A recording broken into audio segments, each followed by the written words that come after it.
welcome to the With Chinese Characteristics Book Club and Water Margin Episode 8. Wow.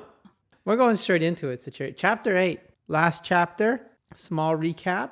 We met Lin Chong, who is a arms instructor in the Imperial Guard. Seems to be a lot of arms instructors in the Imperial Guards. Yeah. Who are getting into trouble. His wife was too hot. He left her unattended in public for one moment. Big mistake. Big mistake, fellas. Keep an eye on your wife in Northern Song Dynasty China. Which is what they were trying to tell you using the story. Yes, because his lecherous son of his boss, tried to seduce her, and then, they ended up framing him to get him out of the picture. Yeah. So he's been framed. However, something we didn't mention. So the plot that framed Lin Chong is somebody sold him a sword on the street, and then they told him to come to the White Tiger inner sanctum, which I guess is like the Pentagon. Yeah. With his sword, because Gao Qiu, the leader of the Imperial Guards, wants to compare swords. Yes. And then he shows up, he's got his sword, and he realizes, I'm not supposed to be here. And I do feel like that's a little obvious, though. It's like, I got a letter saying President Biden wants you to come to the White House and compare assault rifles. I think I would probably think twice before just walking in there with a gun. Yeah. You know what I mean? Even if everybody somehow told me it was okay. Well, I you think you'd be a little bit more wary about this whole situation. To the author's credit, if I'm playing the devil's advocate, it wouldn't be you. It would be some White House counsel, because you would be working in the White House. That's true. There'd be some more familiarity with it. But also, you don't really know the White House. You only know there is a what do you call it? Strategy room? The war room? Is that what you call it? I guess so, yeah. Yeah, okay. So you only know that there is a strategy room, but you've never been to it, right? It's true. You walk into a room, and then, this is ancient China. It's not like they have a passcode locked door. No. It's not like you have to scan your eye. Yeah. What would you scan your eyeball? No, there's a better word for it. It's your pupil, but it doesn't matter. It doesn't matter. Your retina.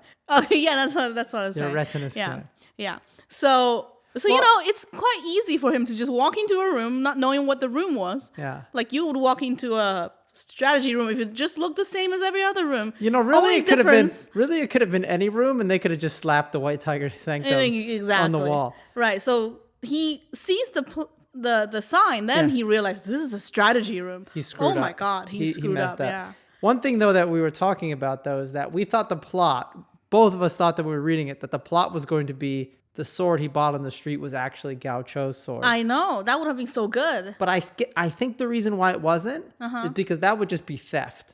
And that might not get him exiled and executed and whatever else. Okay, that makes sense now. So it has to be a more serious crime, right? Yeah, because they wanted him to die. Yes. They're like, this is a death sentence. We got to get rid of him. Yeah. So my adopted son can seduce his wife. Well, really molest his wife. Yeah. I don't think there's going to be... Without her consent. Yeah. Without her consent. She's made it pretty clear she doesn't want she does not, no. Gao the Younger. He's in there. He's been caught red-handed in the White Tiger inner sanctum. He's being arrested. And Gao Qiu is saying that the guard should just kill Lin Chong immediately. Yeah.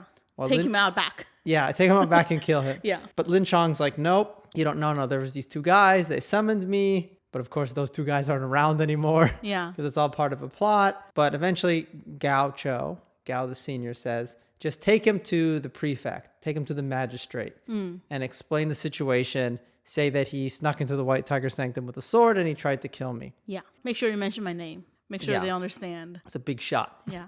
Yeah, Marshal Gao is saying this. So they take Lin Chong to the prefect, to the prefecture, which is like the government building, the courthouse. Yeah. And there's no separation of the legal system. It's all in one. Yeah, it's one person. Yeah. Judge, jury, executioner. Whoever makes the local law as well. Yeah. Yeah. Taxes. Yeah. So he shows up at the court. The prefect is already there, the magistrate, and the guards explain the situation. After explaining the situation, the magistrate says, Lin Chong, said the prefect, you're an arms instructor in the Imperial Guards. You must know the law. How could you enter the inner sanctum holding a sword? That's an offense punishable by death. And everybody, I guess, knows that you're not allowed to enter the inner sanctum, right? Which Lin Chong did know. He did know. He admits he knew it. So, this seems to be just re-examining the last episode one more time, okay? The plot line from the last chapter. Yeah.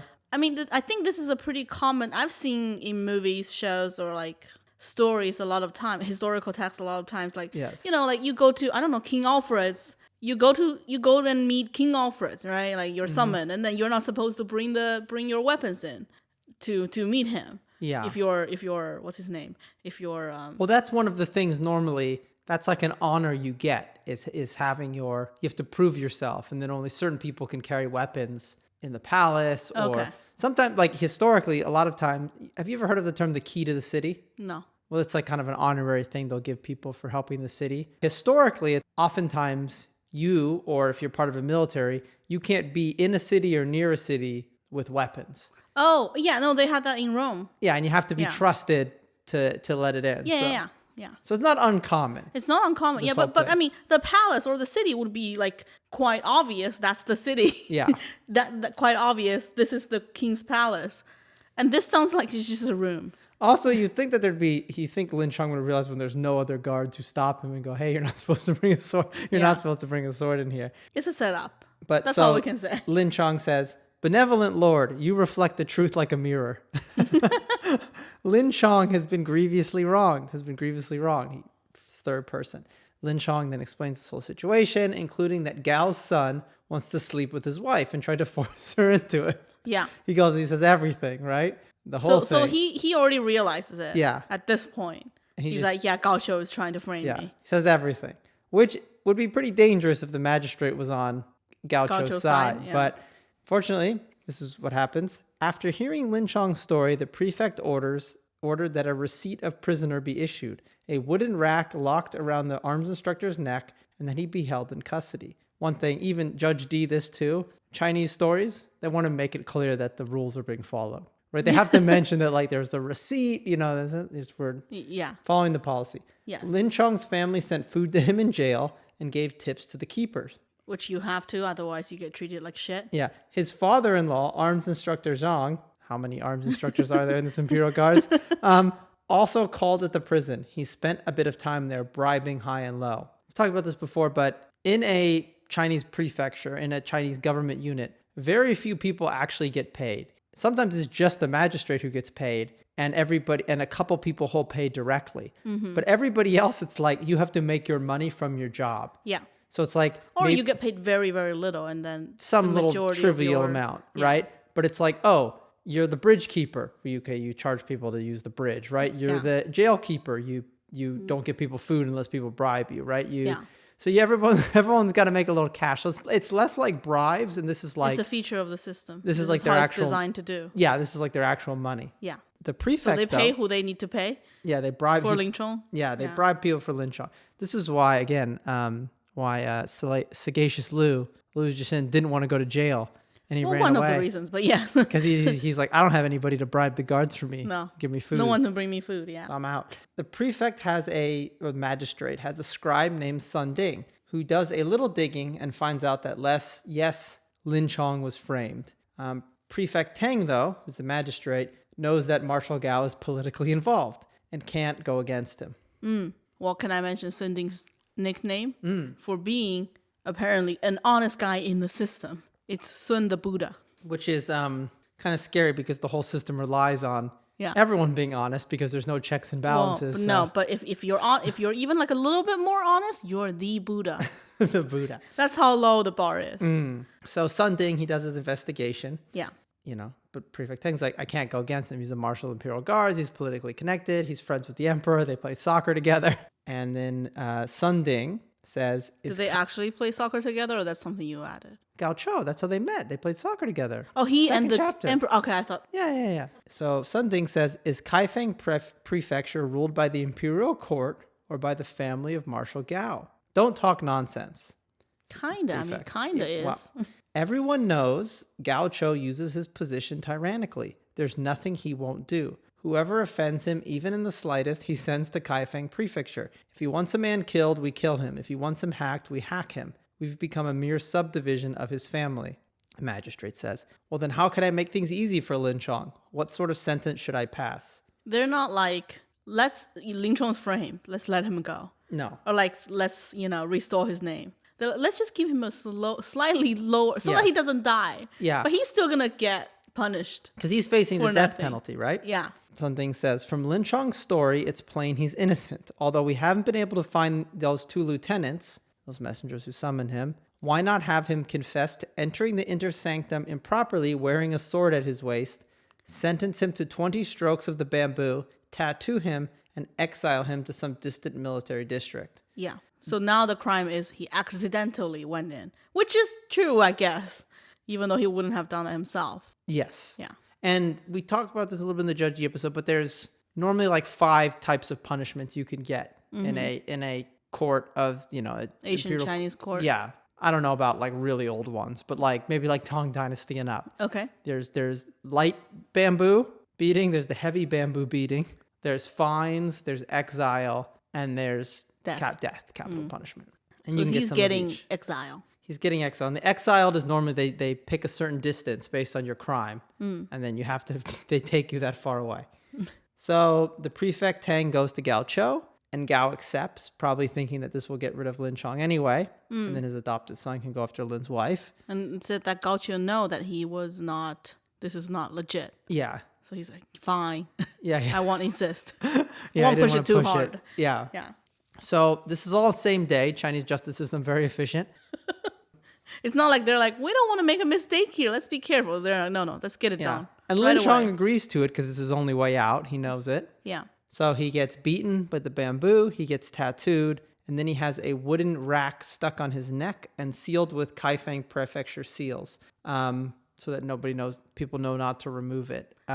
Is it time to talk about the rack? The rack? And the tattoo? And the tattoo? Yeah, what do you want to Yeah. talk about first? Well, so let's talk about the rack first. 'Cause Yeah. I think that's, it's probably an image that if you watch like period Chinese drama, you will see it here and there.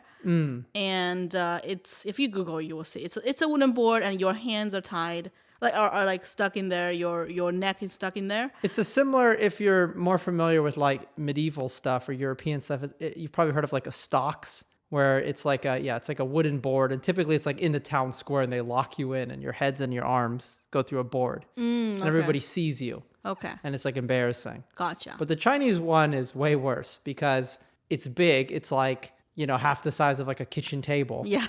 And a lot of them, they're so wide. It's like a big square of wood around your head that your arms are sometimes stuck in too. Well, your shoulders are shouldering the weight of the board as well. And so, it's like maybe like, I don't know, like maybe like 4 feet across or something. And a lot of times you can't get your hands up to your mouth while you're wearing it. So you can't feed yourself. No. So other people have to feed you or you'll die. Yeah. And that's like part of the punishment essentially. Yeah.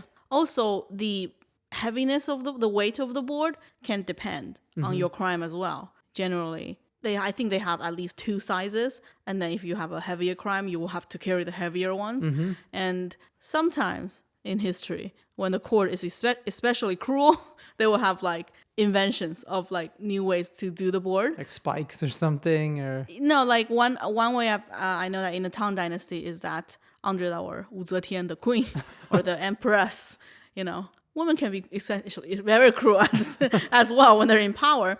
Is that they will make a version of the board, but like a crate. So the top of the crate is the board, and they will make the crate so tall so that you, the prisoner, when your head is in the board, your feet cannot touch the ground. And essentially that kills you if you are like hang in the board for a number of hours. But it just takes a really long time. Yeah. So it slowly kills you, but that's yeah. And this is something he's going to have to wear for all the way to like a walk of like 500 kilometers. Yeah. Oh, and also he's tattooed. So you want to talk about the tattoo? Yeah. So the tattoo, well, I thought wrongly of me, that tattoo in ancient China was always like a criminal thing. But actually, if you recall, Shi Jing, 9 dragons. Yeah, he's got some cool he had 9 dragons tattooed to his body, right? So it was actually pretty common that, like, I don't know, men of valor, men of the streets, thugs put tattoos on their body. Yeah.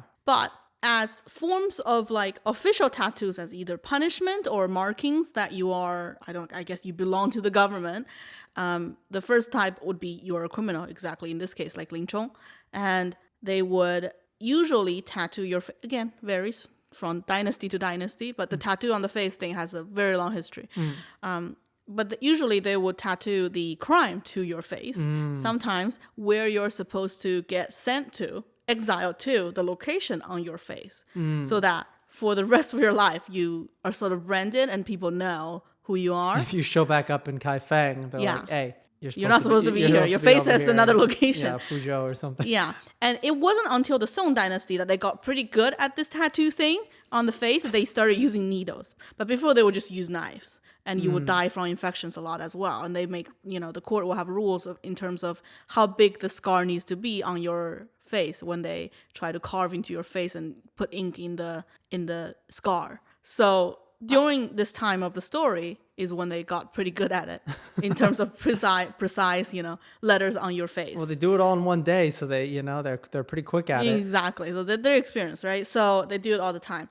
And then some other times when the government conscripcy, is that the word? Sure, yeah. They would tattoo soldiers' faces to mark that you're now officially part of the military. Yeah. Yeah. Well, yeah. I think for some crimes and some places closer, to Europe, they would brand you like with a hot iron on your face. I think various places. I don't know exactly everything. Yeah. So it's not uncommon to mark criminals. Yeah. Or like slaves sometimes. Yeah, slaves sometimes. Yeah. So it is cruel though. It is very cruel. So Lin Chong's getting both of the cruel especially because he got framed. Yeah. But this is the second worst punishment he's getting. Yeah, basically. It's just short of death penalty. More or less, yeah. Well, you could get more beatings. He only got 20 beatings. You could get like 100, Okay. His exile destination is chosen as Kangzhou, which is up in the north, close to modern-day Beijing. So about 500 kilometers away. So pretty far. Pretty far. So apparently the scribe, Sun Ding, pulled some strings so he wasn't beaten that badly. But he was still beaten kind of badly. 2 guards are assigned to him. I don't like them. They're not men of valor, Cherry, as we'll get into. They don't even get nicknames. No. Not even like second mouse of the street or something. No. Even Gao Qiu's son gets the nickname King of Lechers. Yes. Even him, yes.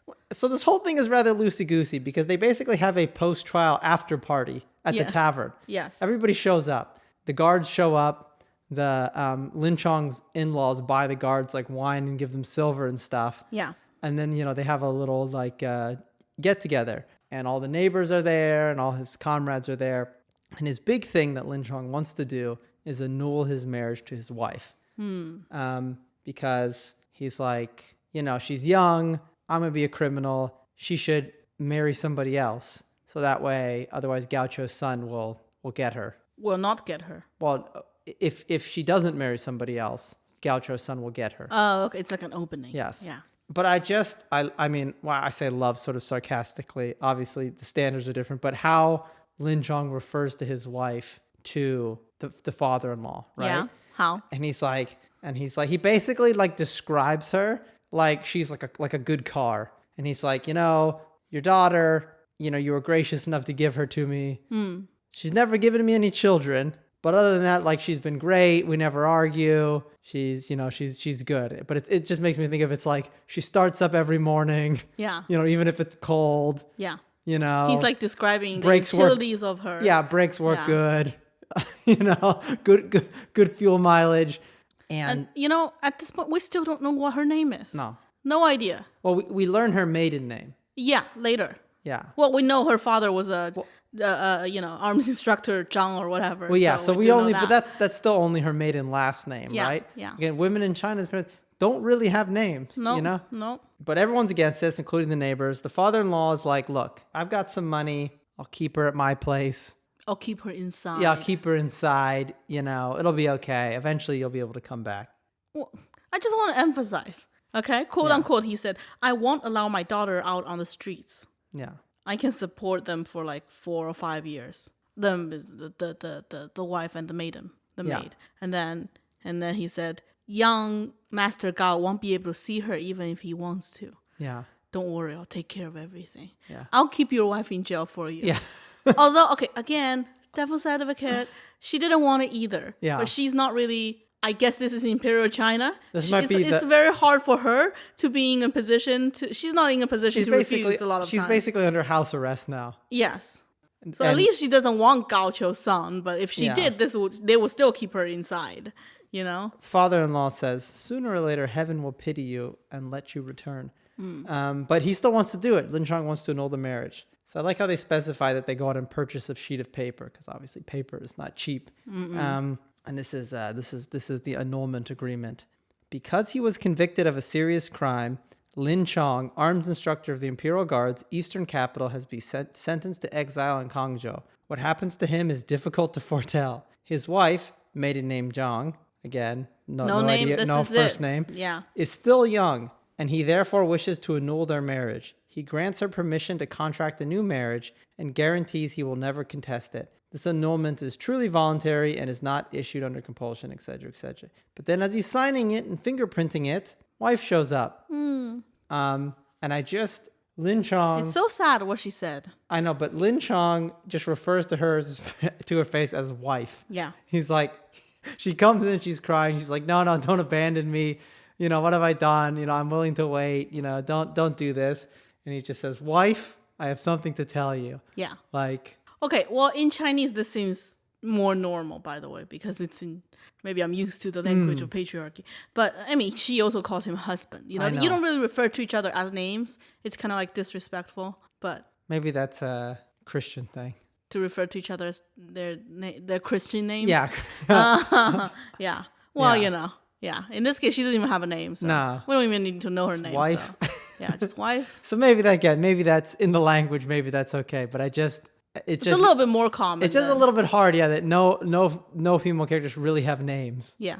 The wife, she faints. The neighbor's wife, Well, they she carry says- her home. She says, what did she say? Where did it go? Oh, you know, she was like so sad. She thought she was getting abandoned Yeah. because she's now a damaged woman. Yeah. Right? She's now no longer a pure asset of Yeah. his. She says, husband, I've never wronged you in the slightest. How could you discard me? Okay, this translation's not good. What's not good? The translation's bad here. Oh, is it? Because, okay, so she was so sad. Yeah. And she thought that he is abandoning her because she's no longer pure. And in the English version we're reading here, Yeah. it says that she said, quote, I've never wronged you in the slightest. How could you discard me? Quote.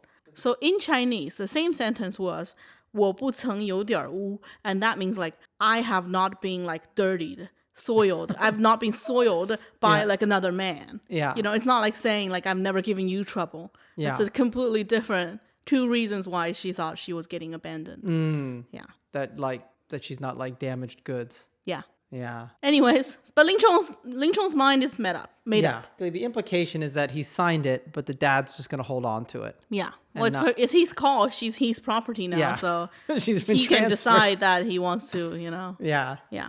Dad says, tomorrow I'll move your wife over to my house. Like tomorrow I'll come over and get the cat. Yeah. And then the novel says, of arms instructor Zhang and the neighbors will say no more. So I guess no more of them. No more of them. No more of them. So the two guards get brought to a tavern afterwards. They're getting ready for the trip, and some suspicious people bring them to a tavern. And this guy says, Yeah.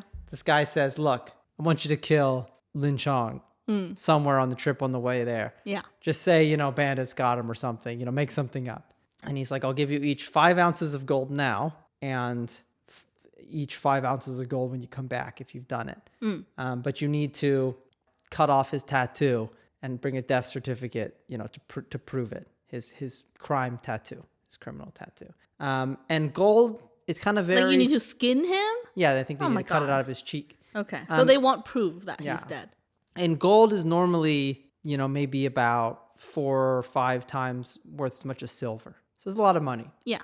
So this guy is Liu Qian, who used to be Who Lin has Chong's showed up best before in our friend story. and Yeah. was part of the whole plot to bring The Lin betrayal Chong's is wife so over. complete. Yes. Can't believe it. Well, they're not sworn brothers. I Sure, know. They're just friends. He's not a man of valor. Yeah.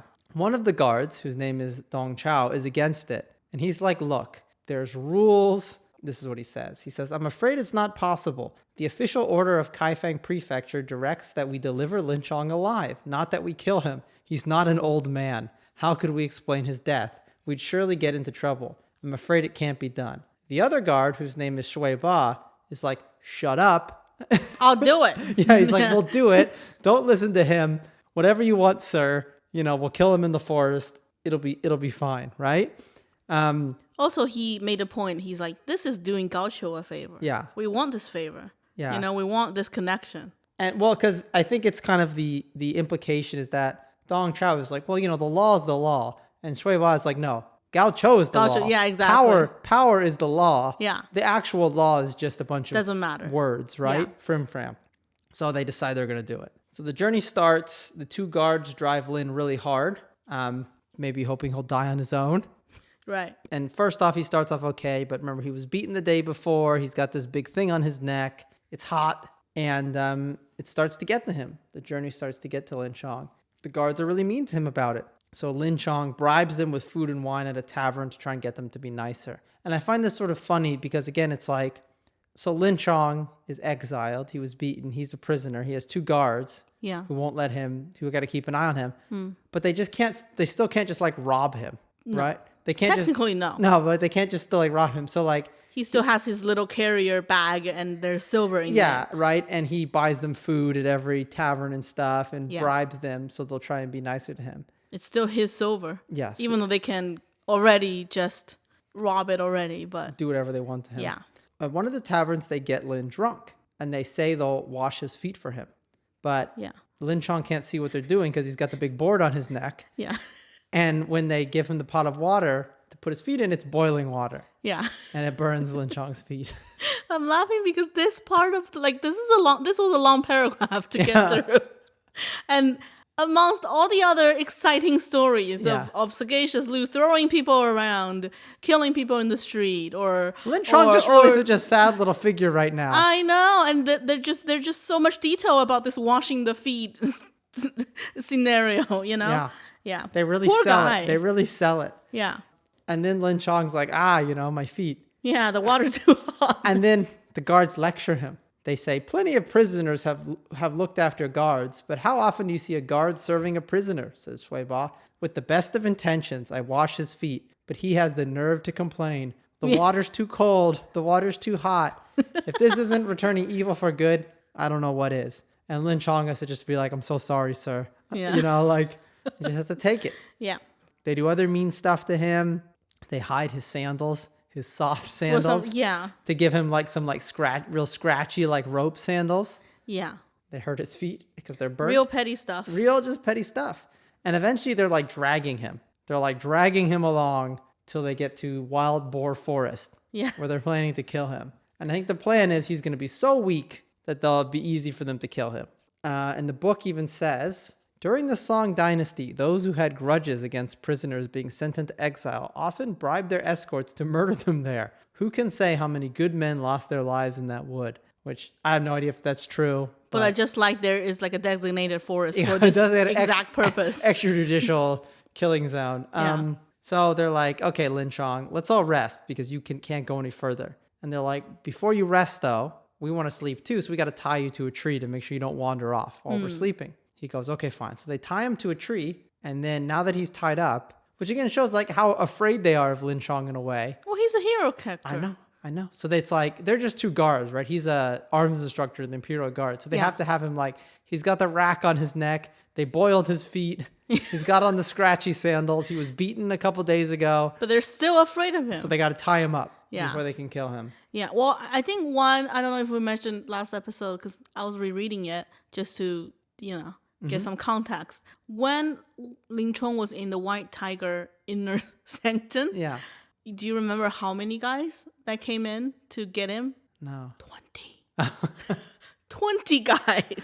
They prepared 20 men Yeah. to capture this one man, which Ling Chong wasn't going to fight, most likely anyways, because this was the Gao Qiu estate, but If it had been Sagacious Lu, they would have needed more than 20. they would need 40 probably, and then he would still win. But this is Ling Chong, and he didn't really fight, but He still believes in the system. he does. But they still felt like we need 20 men. Yeah.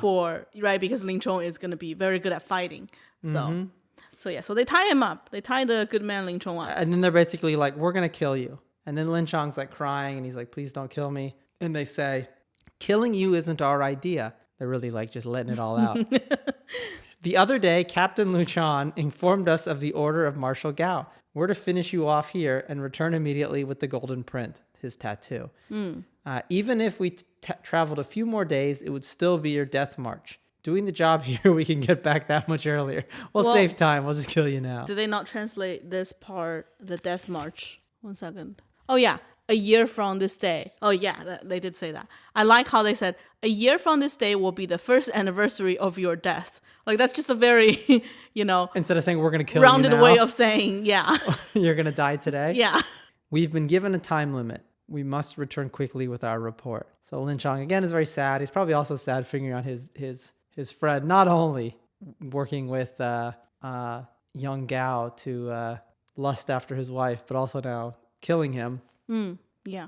He's like, please don't do it. Shui Ba raised his official staff and swung it fiercely at Lin Chong's head. What a pity that a hero's life should vanish like a dream. Did Lin Chong live or die? Read our next chapter if you would know. Well, I think I know.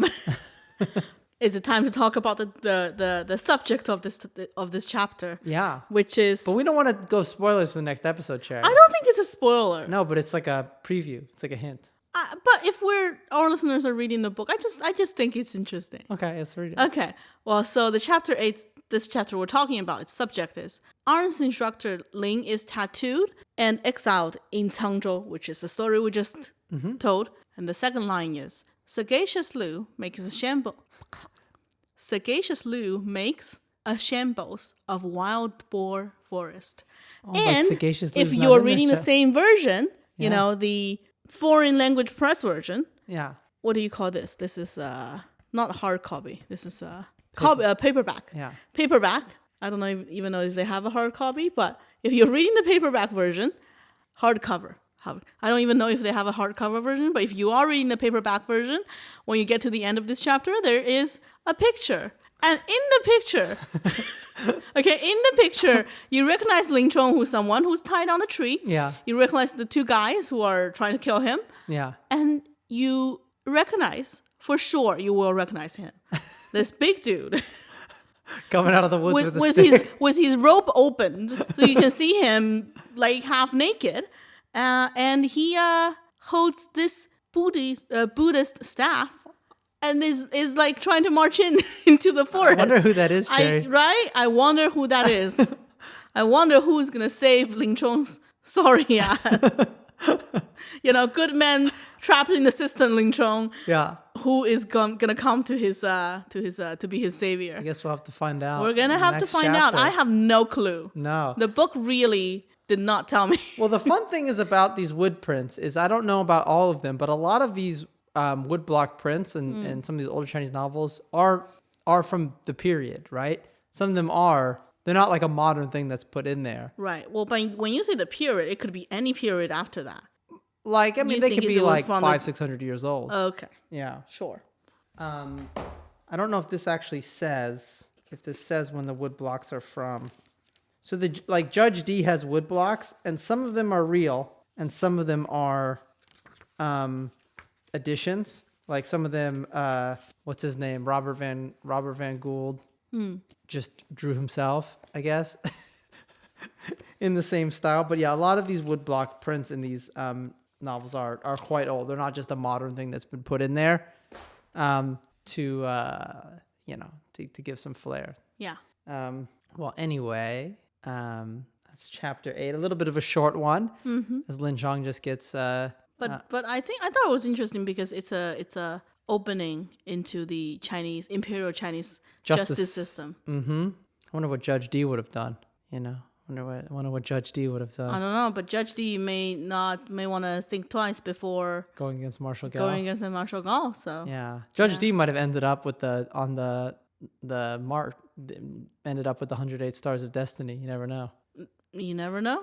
He could be a man of valor, but he lives in a different universe than our Outlaws of the Marsh, Water Margins universe. I'm trying to play this off like the Marvel universe or the Marvel. DC universe. Yeah.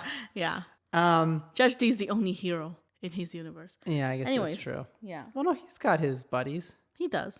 He's got his aides and his brothers of the Green Woods. yes. Well, anyway, thank you for listening, everyone. And then I think we'll either have another Water Margin episode or we'll have another Yellow River episode next time. So again, thank you everyone who listens or recommends us or rates us anywhere. We appreciate it a lot. We really do. All right. Well, thank you for listening. See you next time.